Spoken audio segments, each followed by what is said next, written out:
Hi friends, இன்றைக்கி நம்ம ஸ்ரீஸ் ரெசிபீஸில் எப்பவும் செய்கிற மாதிரி இல்லாமல் கருப்பு உளுந்தையும் கொள்ளையும் வச்சு ஒரு வித்தியாசமான இட்லி பொடி ரெசிபி எப்படி பண்ணுறதுன்னு பார்க்கலாம்.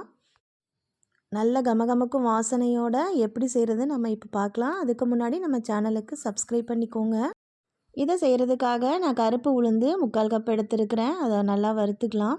பொன்னிறம் ஆகிற அளவுக்கு வறுத்துக்கோங்க. எண்ணெய் எதுவும் சேர்க்காமல் வெறும் கடாயில் தான் வறுக்கிறேன். நல்லா ஒன்று போல் எல்லாமே பொன்னிறம் ஆகணும், அந்த அளவுக்கு வறுத்துக்கோங்க. அடுப்பை மீடியம் ஃப்ளேமில் வச்சுக்கோங்க, அப்போ தான் நல்லா வறுபடும்.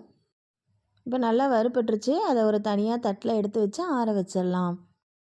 அடுத்ததாக நான் உளுந்து எவ்வளோ எடுத்தனோ அதே அளவுக்கு கொள்ளை எடுத்துருக்கிறேன். அதையும் நல்லா பொன்னிறம் ஆகிற அளவுக்கு நல்லா வறுத்து எடுத்துக்கோங்க. இந்த அளவுக்கு பொன்னிறம் ஆகணும். இப்போ நம்ம இதையும் உளுந்தோட பிளேட்லேயே மாற்றிட்டு ஆற வச்சிடலாம்.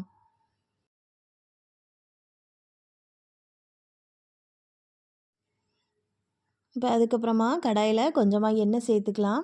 இதில் ஒரு 1/4 கப் அளவுக்கு கடலைப்பருப்பு சேர்க்குறேன். கடலைப்பருப்பு எண்ணெய் ஊற்றி வறுத்துக்கோங்க. வெறும் கடாயில் வறுத்தோம் அப்படின்னா ஒன்று போல் வறுபடாது. அதுக்காக நான் எண்ணெய் சேர்த்துக்கிறேன். எண்ணெய் ஊற்றாமல் கடலைப்பருப்பை வெறும் கடாயில் வறுத்தோம் அப்படின்னா அங்கங்கே கடலைப்பருப்பு ஒட்டிக்கிட்டு நல்லா வறுபடாது. இப்போ கடலைப்பருப்பை இந்த அளவுக்கு வறுத்து எடுத்துகிட்டு நம்ம ஏற்கனவே ஆற வச்சுக்கிற பிளேட்டோடு சேர்த்துக்கலாம். அதுக்கப்புறமா கடாயில் கொஞ்சமாக எண்ணெய் இருக்குது. அதோட நான் ஒரு 20 மிளகாய் வத்தல் சேர்த்துட்டு அதையும் நல்லா வறுத்து எடுத்துக்கிறேன். மிளகாய் வத்தல் காரத்துக்கு தக்கன சேர்த்துக்கோங்க. 20 எடுத்தீங்க அப்படின்னா நல்லாவே காரமாக இருக்கும்.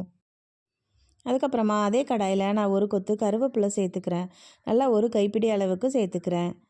கொள்ளு பொடியில் கருவேப்பிலை சேர்க்கணுன்னு அவசியம் இல்லை, வேணும்னா இருந்தது அப்படின்னா சேர்த்துக்கோங்க.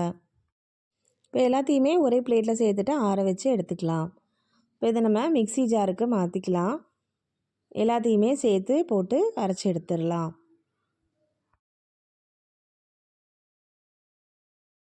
இப்போ எல்லாத்தையுமே மிக்ஸி ஜாருக்கு மாற்றிட்டு நம்ம கடைசியாக இது கூட உப்பும் பெருங்காயத்தூளும் சேர்த்துக்கணும்.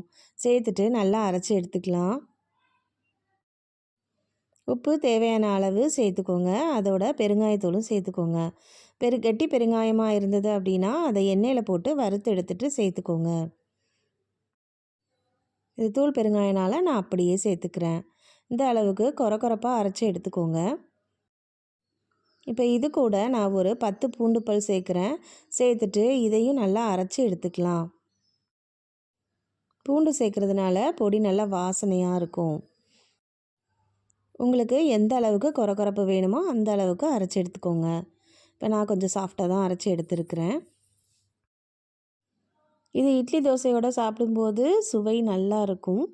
அதோட நம்ம கருப்பு உளுந்தும் கொள்ளும் சேர்த்துக்கிறதுனால உடம்புக்கு ரொம்பவே நல்லதும் கூட.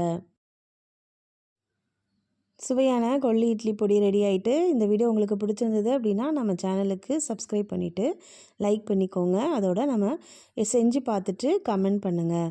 தேங்க்ஸ் ஃபார் வாட்சிங்.